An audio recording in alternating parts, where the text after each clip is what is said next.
You know, one thing I am very surprised by is that apparently bismuth practically never shows up in nature as a crystal like this. And I'm a little bit surprised because bismuth is not all that unstable, right? Granted, it usually shows up as bismuth oxide, but you can reduce it with carbon at 850 degrees Celsius, right? So you got a volcano that's spewing carbon ash and also bismuth. You can imagine nature making one of these, right?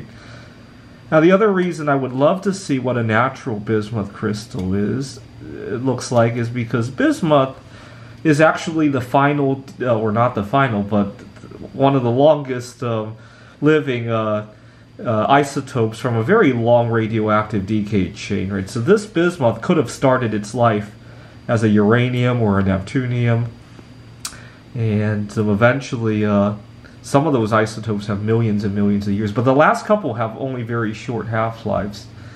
So you can imagine some of the crystals could be formed with the heat from the nuclear decay, and also it could introduce a lot of crystal impurities, right?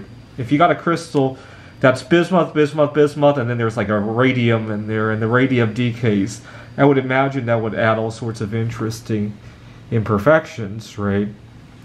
Just some thoughts, you know. Maybe one of these days I'll simulate what happens with bismuth comes shooting out of a volcano with some radioactive elements, and a simulated natural bismuth crystal, if you will.